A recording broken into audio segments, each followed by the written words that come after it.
In 1603, James VI of Scotland became James I of Great Britain, uniting Scotland and England under one monarch. This was an era of great social, economic, and political development for England. Despite England's unsuccessful exploration efforts in the 1500s, changes such as the Protestant Reformation, the defeat of the Spanish Armada, and the improving English economy put England firmly in position to colonize America in the early 1600s. In 1606, King James I granted a charter to colonize Virginia, the entire area claimed by England in the New World, to a joint stock company called the Virginia Company of London. Joint stock companies allowed several investors to pool their capital and share the risks and profits, becoming the predecessor of the modern corporation. The charter revealed that the primary motivation for colonization was to find gold. England was also interested in finding a sea passage through the New World to Asia and the Indies, establishing colonies and outposts to demonstrate English power and influence, and spreading Christianity and a European definition of civilization to the native people. In late 1606, the Virginia Company set sail with about 100 male settlers aboard. On May 24, 1607, 3 ships landed near the mouth of the Chesapeake Bay area on the banks of the James River. Here they founded Jamestown, the first permanent English colony in the New World. The settlers wanted to transplant their way of life as much as possible, which made the early years of Jamestown difficult for the colonists. The land was hot, humid, and mosquito-infested, and the settlers were mostly aristocrats and artisans who didn't know how to farm, fish, or hunt. Instead, they spent much of their time searching for non-existent gold.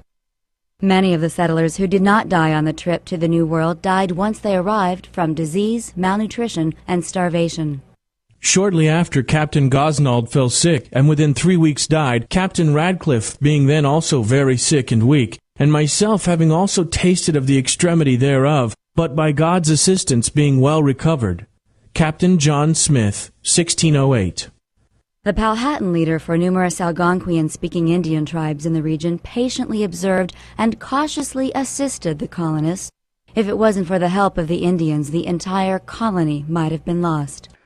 Our provision now being within 20 days spent, the Indians brought us great store, both of corn and bread ready-made, and also there came such abundance of fowls into the rivers as greatly refreshed our weak estates, whereupon many of our weak men were presently able to go abroad. The directors of the Virginia Company of London failed to provide the colony with effective guidance, and they continued to struggle. At this time were most of our chiefest men either sick or discontented, the rest being in such despair as they would rather starve and rot with idleness than be persuaded to do anything for their own relief without constraint.